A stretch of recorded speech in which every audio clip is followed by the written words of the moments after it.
Bonjour, voici un tuto que je vous traduis car j'ai reçu de nombreux messages pour savoir comment convertir une musique en accordage 440 Hz vers 432 Hz. Alors il existe des applications, mais j'ai trouvé cette vidéo qui explique bien le procédé.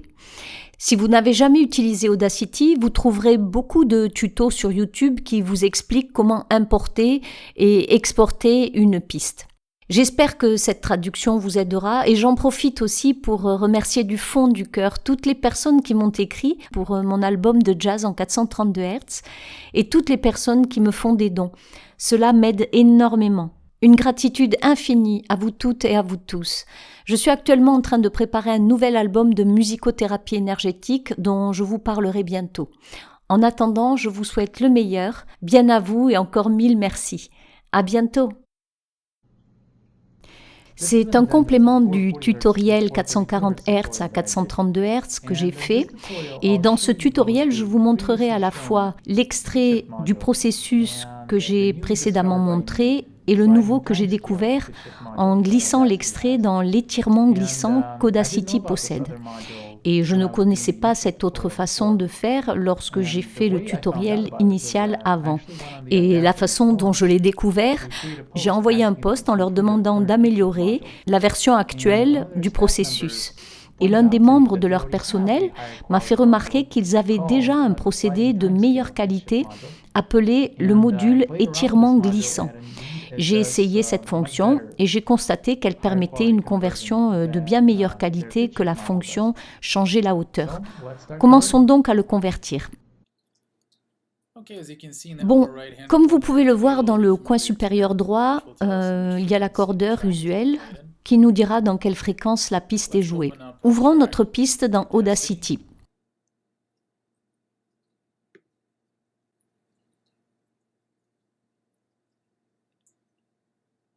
Vérifions.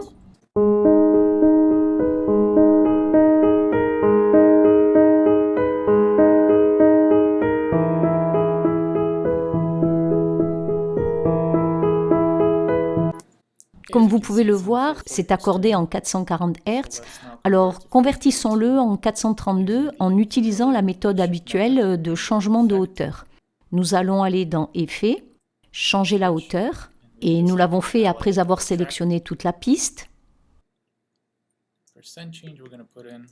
Changement de pourcentage, nous allons mettre moins 1,776, ce qui équivaut, si vous le faites, à un changement de Hertz passant de 440 à 432,186. Vous avez peut-être remarqué qu'il y a deux façons de faire cela. Certains ont mentionné de 440 à 432, ce qui nous donne moins 1,818. Mais la façon dont je le fais est moins 1,776. Maintenant, l'histoire derrière cela est que lorsque je cherchais comment faire ces conversions, j'ai trouvé ce nombre sur le forum quelquefois. Alors, c'est ce que j'ai essayé essentiellement et le changement de pourcentage que j'ai utilisé. Et s'il y a une différence entre les deux valeurs, je n'ai pas été en mesure de noter une différence. Je pense que c'est si minuscule que ça n'influence pas l'accordage de 432 Hz d'une manière ou d'une autre. Donc, en gros, je suis sûr que d'une façon ou d'une autre, que vous le laissiez d'une façon ou d'une autre, je suis sûr que tout ira bien. Donc, je reviens en arrière et on le convertit.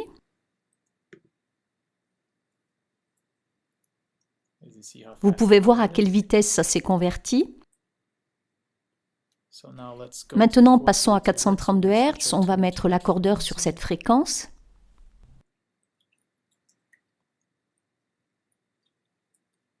Et écoutons-la.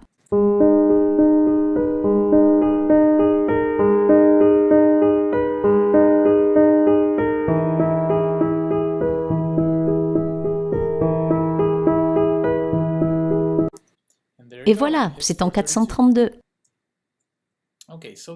Ok, donc c'est notre première méthode de changement d'accordage. Maintenant, convertissons cette piste en utilisant une nouvelle méthode. Ce que je vais faire, c'est que je vais fermer ce fichier. Il suffit de quitter Audacity et de l'ouvrir à nouveau.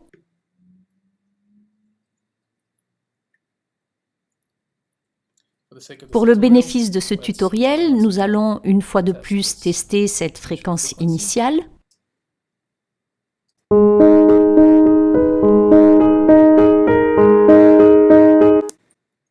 Mettons-la en évidence et voici ce que nous faisons. Nous allons à l'effet étirement glissant. Et ici, voici ce que nous faisons.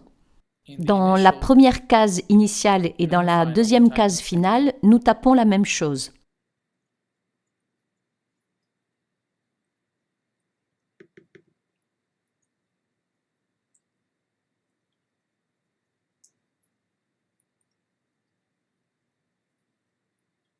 On clique dessus.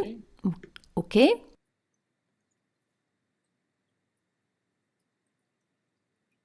Maintenant, nous avons déjà remarqué une grande différence sur le temps du processus. Le temps qu'il faut pour convertir ceci est beaucoup plus lent. C'est donc un bon signe, ce qui signifie qu'il y a plus de traitements impliqués et que la sortie finale du fichier converti sera de bien meilleure qualité. Donc, attendons.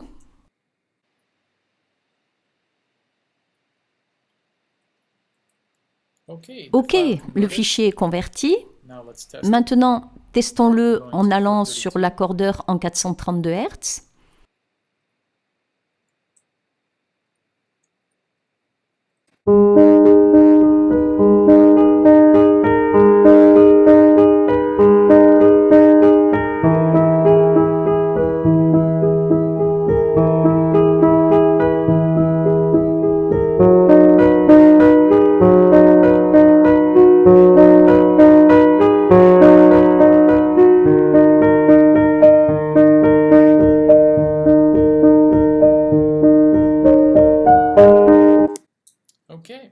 OK, nous voilà. Et je ne sais pas si vous l'entendez, mais la qualité est nettement meilleure. Donc voilà, vous pouvez maintenant utiliser ce processus et vous obtiendrez une piste de sortie de meilleure qualité pour Audacity. Et vous n'avez pas à payer pour l'ajout d'Adobe pour obtenir une piste de meilleure qualité. Même si je dois admettre que le module Adobe Additions, leur algorithme isotope qu'ils utilisent pour convertir la hauteur d'une piste, c'est toujours le meilleur que j'ai vu jusqu'ici. C'est sûr que vous obtenez toujours les pistes de la meilleure qualité possible avec lesquelles j'ai pu travailler de tous les logiciels que j'ai essayés. Mais bon, au moins celui-ci est gratuit et vous obtiendrez toujours une piste de conversion de haute qualité.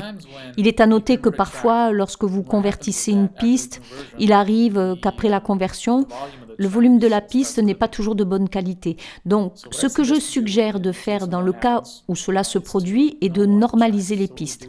Ce que nous faisons ici, vous double-cliquez dessus, vous sélectionnez la piste entière, vous allez à l'effet normaliser et nous pouvons aller à ce niveau.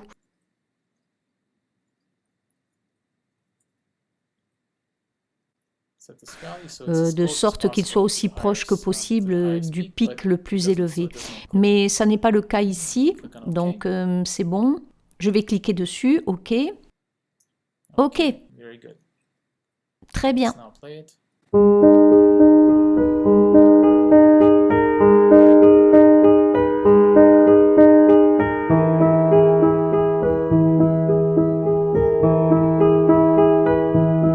Tout est parfait, donc vous l'avez là. OK.